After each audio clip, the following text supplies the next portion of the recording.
Hello, હું દર્શના સંઘવી છું અને હું તમને આજે બતાડીશ ભરેલા રીંગણાનું શાક, જે થોડુંક ટેસ્ટ વાઇઝ અને ઇન્ગ્રેડિયન્ટ વાઇઝ અલગ છે. રેગ્યુલર શાક જેવું નથી અને એક મસાલો તૈયાર કરવાનો છે. એ જ મસાલાથી તમે રીંગણાનું ભરેલું શાક, પરવરનું ભરેલું શાક, કોઈ પણ ભરેલા શાક બનાવી શકો. અને મસાલો એક બરણીમાં સ્ટોર કરીને ફ્રીઝમાં મૂકી દેવાનો. અને આ જે શાક છે એમાં કાંદા, લસણ અને મરચાં બી નથી, અને ચવાણું જે મિક્સ કરીને ક્રશ કરીને યુઝ્યુઅલી બધા શાકમાં નાખતા હોય છે ભરેલા, એ પણ આમાં નથી કરવાનું. તો એના ઇન્ગ્રેડિયન્ટ્સ બતાડી દઉં છું હું તમને. સૌથી પહેલાં જોશે એક મોટો ચમચો ચણાનો લોટ. પછી જોશે આ શાક હું બનાવું છું લગભગ આટલા 10 રીંગણા છે નાના નાના, તો એ પ્રમાણે જોશે 3 ચમચી વરિયાળી નો ભૂક્કો. આમે વરિયાળી લો ફ્લેમ પર 2 મિનિટ શેકી છે. પછી જે આ મસાલાના મેઇન ઇન્ગ્રેડિયન્ટ્સ છે એ છે શેકેલા ધાણા. તમારે આ ધાણાને પ્રોપર 5 મિનિટ શેકી લેવાના લો ફ્લેમ ઉપર, અને પછી મિક્સચરમાં ક્રશ કરી દેવાનું. ધાણાનું આ શેકેલા ધાણા જ આમાં સૌથી વધારે પ્રપોર્શનમાં લેવાના છે, 3 મોટા ચમચા.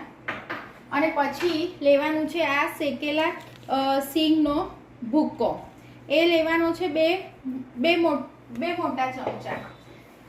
આ છે મેઇન 3 ઇન્ગ્રેડિયન્ટ્સ. પછી આવશે આ રેગ્યુલર મસાલા.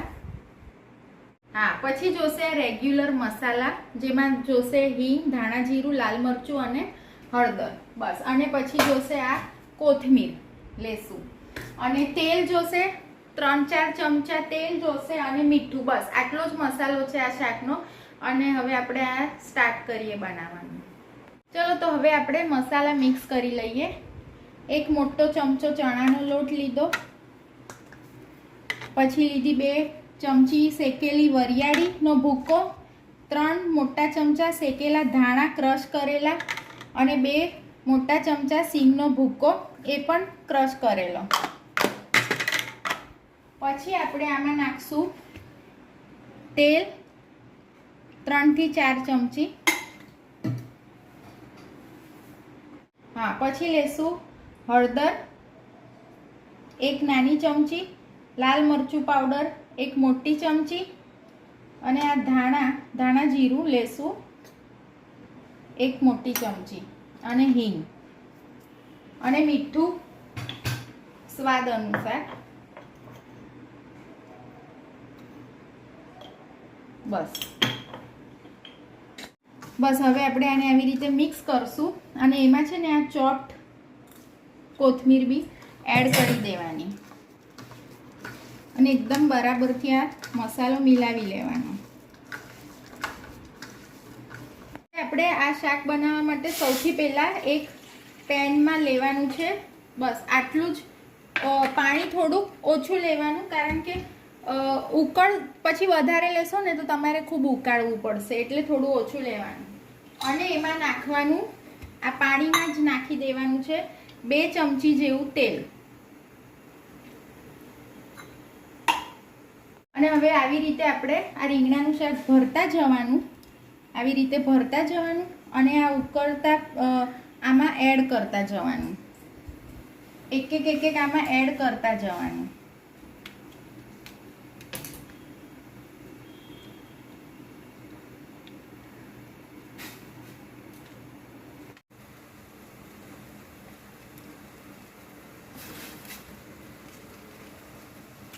આની માટે હવે નાના રીંગણા લેવાના.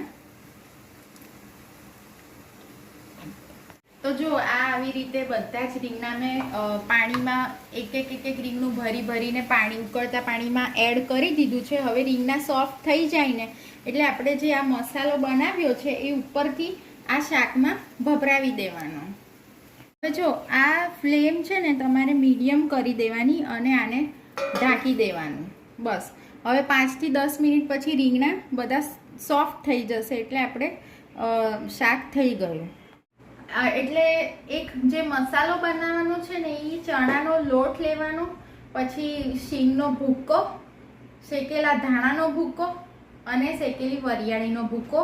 આ ત્રણેયને આ ચારેયને મિક્સ કરવાનું અને બરણીમાં ભરીને ફ્રીજમાં સ્ટોર કરી દેવાનું, અને કોઈ બી ભરેલા શાકમાં તમારે આ મસાલો યુઝ કરવાનો with regular masala of kitchen, every day જે મસાલા આપણે યુઝ કરીએ એની સાથે. આમાં કોઈ શાકનો મસાલો નથી કે કોઈ મિક્સ ચવાણાનો ભૂકો નથી નાખવાનો, એવું નથી કરવાનું.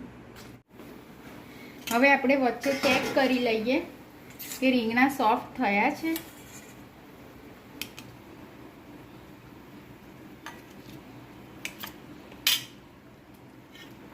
થોડીક જ 2 જ મિનિટની વાર છે. તો હવે 5 થી 10 મિનિટ થઈ ગઈ છે, તો આપણે જોઈ લઈએ કે રીંગણા ચડી ગયા છે. આ રીંગણા હવે ચડી ગયા છે, અને આ જે મસાલો વધ્યો છે જેનાથી મેં શાક ભર્યું, એ હવે હું આમાં ઉમેરી દઉં છું. આ 2 થી 3 ચમચી છે, અને પછી આને આપણે લાઈટ હલાવી લેવાનું, નહીંતર રીંગણા મેશ થઈ જાય. બસ. અને હવે 5 મિનિટ બી નહીં, 2 થી 3 મિનિટ જ બસ આવી રીતે લો ફ્લેમ ઉપર ઉકાળશું એટલે આપણી સબ્જી તૈયાર થઈ ગઈ. હવે જો તમે જોઈ શકો છો કે તેલ છૂટું પડી ગયું છે. બસ, એટલે કે આ રીંગણાનું ભરેલું શાક થઈ ગયું છે. તો હવે આપણે એને સર્વિંગ બાઉલમાં લઈ લઈએ.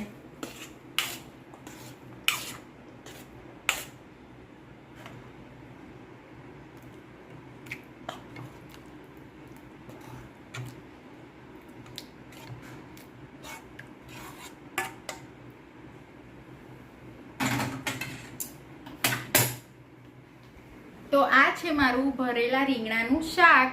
તો તમે પણ હવે ટ્રાય કરજો. એકદમ ઇઝી અને એકદમ ટેસ્ટી છે. Bye, have a nice day.